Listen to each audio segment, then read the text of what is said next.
Kerala assembly ఎన్నికల్లో పలువురు ప్రముఖులు తమ ఓటు హక్కు వినియోగించుకున్నారు. కేరళంలో ముఖ్యమంత్రి విజయన్, సినీ ప్రముఖులు మోహన్ లాల్, మమ్ముట్టి, కేంద్ర మంత్రి సురేష్ గోపి, కాంగ్రెస్ ఎంపీ శశి థరూర్ సహా పలువురు రాజకీయ నాయకులు ఓటు వేశారు.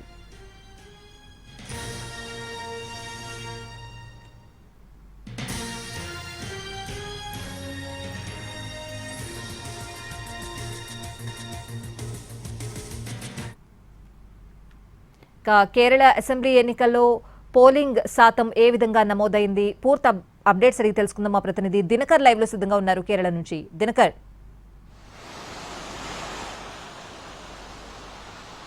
స్వాతి, ప్రస్తుతం మనం కేరళ అసెంబ్లీ దగ్గర ఉన్నాం. ఉదయం 7 గంటల నుంచి సాయంత్రం 6 గంటల వరకు పోలింగ్ జరుగుతున్నటువంటి నేపథ్యంలో ఇప్పటి వరకు అందుతున్నటువంటి సమాచారం ప్రకారం అయితే సాయంత్రం 5 గంటల వరకు దాదాపు 75% పోలింగ్ నమోదైందని కూడా మనకు స్టేట్ ఎలక్షన్ కమిషన్ అధికారులు స్పష్టంగా చెప్తున్నటువంటి పరిస్థితి. రైట్, ప్రస్తుతం నేను కేరళ అసెంబ్లీ ఎదురుగా ఉన్నాను. భారీ వర్షం కూడా కురుస్తుంది.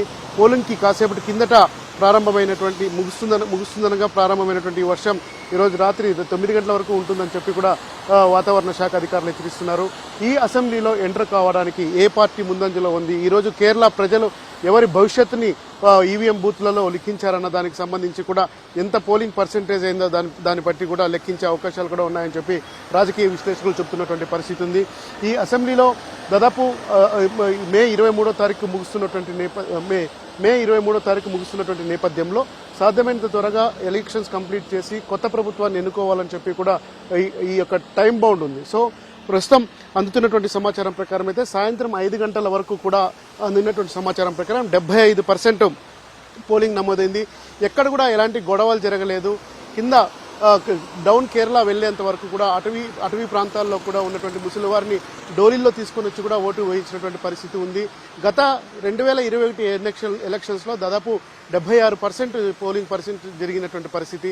అంతకుముందు 2011లో మాత్రం 2011లో జరిగినటువంటి 16లో జరిగినటువంటి ఎలక్షన్స్ లో మాత్రం దాదాపు 77.5% జరిగింది. అంటే గత ఎన్నికల్లో జరిగిండేదే పర్సెంటేజ్ చాలా తక్కువ. ఈసారి ఇంకా ఎక్కువ పెరిగే అవకాశం ఉందని చెప్పి స్టేట్ ఎన్నికల సంఘం అధికారులు లెక్కలు వేస్తున్నటువంటి నేపథ్యంలో ప్రస్తుతం అందినటువంటి సమాచారం 5 గంటల వరకు అయితే 75% నమోదైనటువంటి నేపథ్యంగా ఇంకా సాయంత్రం 6 గంటల లోపల పోలింగ్ స్టేషన్కి వచ్చినటువంటి వారందరికీ కూడా ఓటు వేసే అవకాశం ఉంటుందని ఎన్నికల అధికారులు వారికి వీడియో కాన్ఫరెన్స్ ద్వారా స్పష్టంగా చెప్తున్నటువంటి నేపథ్యంలో పోలింగ్ పర్సెంటేజ్ 78 నుంచి 80% వరకు వెళ్తున్నటువంటి అంచనాలు కూడా ఉన్నాయి.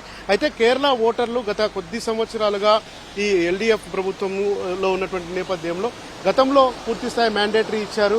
ఈసారి ఎవరికి మ్యాండేటరీ ఇవ్వబోతున్నారు అన్నదే ఆశ్చర్యకరమైనటువంటి అంశం. ఎందుకంటే ఎక్కువ శాతం పోలింగ్ నమోదైతే అది వన్ సైడ్ గా వెళ్తుందా రిజల్ట్, లేకపోతే మరొకసారి ఎల్డీఎఫ్ అవకాశం ఇస్తారా, లేకపోతే కొత్త ప్రభుత్వానికి స్వాగతం పలుకుతారా అన్నది మాత్రం ఈ పోలింగ్ పర్సెంటేజ్ నమోదయ్యే దాన్ని బట్టి కూడా అంచనా వేసే అధిక అవకాశాలు ఉన్నాయని కూడా రాజకీయ విశ్లేషకులు చెబుతున్నటువంటి నేపథ్యంలో కేవలం మరో 10 నిమిషాలు మాత్రమే ఎన్నికల పోలింగ్కి, అంటే ఉదయం 7 గంటల నుంచి సాయంత్రం 6 గంటల వరకు మాత్రమే పోలింగ్ చేసుకోవడానికి అవకాశం ఉన్నటువంటి నేపథ్యంలో ఇంకొక 10 నిమిషాలు మాత్రమే ఉంది. ఆ తర్వాత పోలింగ్ స్టేషన్లోకి ఎంట్రీని ఆపేస్తారు. 6 లోపల వచ్చిన వాళ్ళకి మాత్రమే పర్మిషన్ ఉండడంతో సో ఓటు వేసి రాత్రి 7-8 గంటల వరకు కూడా పోలింగ్ జరిగే అవకాశం ఉందని కూడా మనం భావించాల్సినటువంటి పరిస్థితి ఉంది.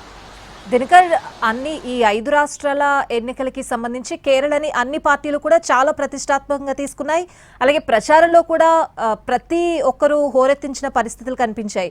సో ఇప్పుడు ఈ పోలింగ్ పర్సెంటేజ్ ని బట్టి ఓటర్ల తీర్పు ఏ విధంగా ఉంటుంది అని చెప్పి పార్టీలు అనుకుంటున్నాయి? దినకర్, ఖచ్చితంగా మీరు అన్నట్టుగా స్వాతి, ఎందుకంటే గత నెల రోజులుగా కేరళలో ఎన్నడూ లేనటువంటి విధంగా ప్రచారం సాగింది. 10 ఏళ్లుగా అధికారంలో లేని కాంగ్రెస్, తర్వాత యూడీఎఫ్ కూటమి పార్టీలు కావచ్చు, ఆ తర్వాత అధికారంలో ఉన్న ఎల్డీఎఫ్ పార్టీ, తర్వాత సీఎం పినరాయి విజయన్ కూటమి కూడా కావచ్చు, ఆ తర్వాత ఎన్డీఏ. ఎందుకంటే గత ఎన్నికల్లో ఎప్పుడుగా కూడా బీజేపీ, ఎన్డీఏ పూర్తి స్థాయిలో కాన్సన్ట్రేషన్ చేయనటువంటి పరిస్థితి ఉంది. కానీ ఈ ఎన్నికల్లో 2026 ఎన్నికల్లో మాత్రం 3 కూటమిలు కూడా, ఒకవైపు ఎల్డీఎఫ్ కూటమి, మరొకవైపు యూడీఎఫ్ కూటమి, మరొకవైపు బీజేపీ, ఎన్డీఏ కూటమి, వీళ్ళంతా కూడా పూర్తి స్థాయిలో ఇక్కడ కాన్సన్ట్రేట్ చేసినటువంటి నేపథ్యం. ప్రధానమంత్రి మోడీ కూడా రోడ్ షోలు చేయడం, అమిత్ షా ఇక్కడే కాన్సన్ట్రేట్ చేయడం, బీజేపీకి సంబంధించి బీజేపీ రాష్ట్రాల సీఎంలంతా కూడా ఇక్కడ రావడం, కీలకమైనటువంటి కేంద్ర మంత్రులంతా కూడా కేరళ మీద పట్టు సాధించాలని రావడంతో బీజేపీ ఒక రకమైన స్ట్రాటజీతో వచ్చింది. ఎందుకంటే ఇక్కడ మొన్న జరిగినటువంటి 6 నెలల కిందట జరిగినటువంటి లోకల్ బాడీ ఎలక్షన్స్ లో బీజేపీ 14.5 స్థానం ఓటింగ్ పర్సెంటేజ్ గెలిచింది, ఓటర్లను సొంతం చేసుకుంది. అలాగే త్రిశూర్ ఎంపీ కూడా బీజేపీ గెలుచుకున్నటువంటి పరిస్థితి ఉంది లోక్సభలో. సో ఈ నేపథ్యంలో ఇక్కడ పాగా వేయాలని చెప్పి బీజేపీ శబరిమల అంశాన్ని తెరపైకి తీసుకొచ్చింది. దాంతోపాటు స్థానికంగా ఉన్నటువంటి ఎల్డీఎఫ్ ప్రభుత్వం పట్ల వ్యతిరేకంగా ఉన్నటువంటి అంశాలను తీసుకొని వచ్చింది.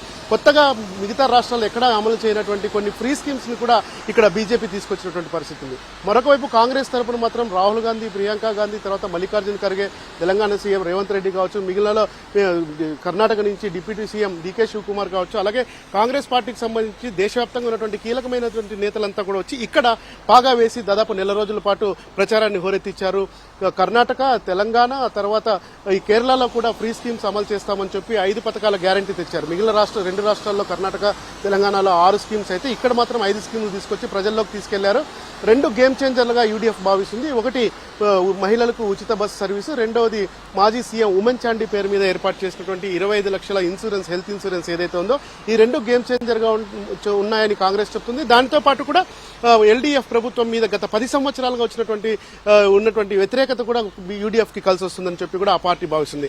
మరొక వైపు అధికారంలో ఉన్నటువంటి ఎల్డీఎఫ్ ఏదైతే పినరాయి విజయన్ ఆధ్వర్యంలో సిపిఐఎం కూటమి గత ఎన్నికల్లో విజయదుందుబి మోగించి రెండోసారి కంటిన్యూగా సీఎం అయినటువంటి పినరాయి విజయన్ పైన కూడా వారు గత 10 సంవత్సరాలుగా మేము అభివృద్ధి చేశాం, అలాగే 5 లక్షల ఇల్లు కూడా కట్టించాం, దాంతో పాటు అభివృద్ధి సంక్షేమం అనేటువంటి డబుల్ ఇంజన్ తో ఇక్కడ ఎల్డీఎఫ్ కూటమి పాలన 10 ఏళ్ల పాటు సాగింది కనుక ఖచ్చితంగా మూడోసారి తనకు అవకాశం ఇస్తారని చెప్పి కూడా ఆయన ప్రతి ఒక్క చోట కూడా ప్రకటించినటువంటి పరిస్థితి ఉంది. అయితే ఆయనకి గత 10 సంవత్సరాలుగా ఉన్నటువంటి పాలనలో ఉన్నటువంటిది ఈ యాంటీ ఇన్కంబెన్సీ అంటే ప్రభుత్వ వ్యతిరేకత దానికి సంబంధించి కూడా ఎన్క్లోజ్ చేయడానికి కూడా చాలా మంది ఎదురు చూస్తున్నటువంటి పరిస్థితి ఉంది. అలాగే పార్టీలో కూడా వితిన్ ద పార్టీలో కూడా కొద్దిగా సంఘర్షణలు రావడం, గొడవలు జరగడంతో కూడా ఎల్డీఎఫ్ యొక్క అధికారం తిరిగి కంటిన్యూ అవుతుందా లేదన్న దానికి సంబంధించి కూడా ఈ రోజు జరిగినటువంటి పోలింగ్ లో ప్రజలు నిర్ణయించే అవకాశం ఉందని కూడా మనం భావించాలి.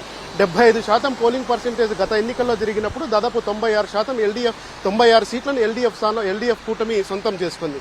75% మించి 80% లోపల ఒకవేళ పోలింగ్ పర్సెంటేజ్ అయితే ఇది ఎవరికి పాజిటివ్ గా మారబోతుంది, అటు ఎల్డీఎఫ్ కా, ఆ తర్వాత యూడీఎఫ్ కా, లేకపోతే కొత్తగా కేరళలోకి ప్రవేశించినటువంటి బీజేపీ యొక్క ఓటు బ్యాంకు పెంచబోతుందా అన్నది మాత్రం ఇప్పుడు ఆసక్తికరమైనటువంటి అంశం. మరొక వైపు యూడీఎఫ్ కూటమిలో అత్యంత కీలకంగా ఉన్నటువంటి ముస్లిం యూనియన్ లీగ్ ఏదైతే ఉందో ఆ పార్టీ కూడా దాదాపు 27 స్థానాల్లో పోటీ చేస్తున్నటువంటి నేపథ్యంలో ముస్లిం ఓటు కన్సాలిడేషన్ కూడా ఎలా వెళ్తుందన్న దానికి సంబంధించి కూడా మనం అంచనా వేయాల్సినటువంటి పరిస్థితి. సో ఒకవైపు యూడీఎఫ్ ఆశగా ఉంది, అధికారంలోకి వస్తాం 10 ఏళ్ల తర్వాత అని చెప్పి 5 గ్యారంటీలతో యూడీఎఫ్ ఆశగా ఉంది.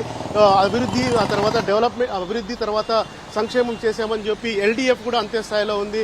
కేరళలోకి ఎంటర్ కావడానికి ఇదే రైట్ సమయం కనుక అహంగ అసెంబ్లీ వస్తుందని చెప్పి కాసేపటి కిందట ఎన్టీవీకి ఇంటర్వ్యూ ఇచ్చినటువంటి బీజేపీ రాష్ట్ర అధ్యక్షుడు రాజీవ్ చంద్రశేఖర్ కూడా చెప్పారు. ఆ ఆశలను బీజేపీ పెట్టుకుంది, కీలకంగా బీజేపీ వ్యవహరించబోతుందని కూడా బీజేపీ నేతలు ఆత్మవిశ్వాసాన్ని వ్యక్తం చేసినటువంటి పరిస్థితి ఉంది. సో ఎన్నడూ లేని విధంగా దేశవ్యాప్తంగా కేరళలో జరుగుతున్నటువంటి ఈ 140 స్థానాలకు ఎన్నికలు ఏవైతే ఈ రోజు పోలింగ్ ముగిసిందో మరో మే 4వ తారీఖున ఫలితాలు వస్తున్నటువంటి నేపథ్యంలో ఈ 20 రోజులు కూడా అంటే దాదాపు ఈ 20 రోజులు కూడా పూర్తి స్థాయిలో భారీ అంచనాలు వచ్చే అవకాశం ఉంది.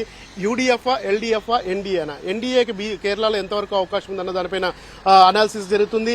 యూడీఎఫ్ ఎందుకు అధికారంలోకి వస్తుంది, ఎందుకు రాదు అన్న దానికి సంబంధించి కూడా ఒక విశ్లేషణ జరుగుతుంది. ఎల్డీఎఫ్ కే ఎందుకు అధికారంలోకి వస్తుంది, ఎల్డీఎఫ్ కు ఉన్నటువంటి ప్లస్లు మైనస్లు ఏంటన్న దాని మీద ఉంది.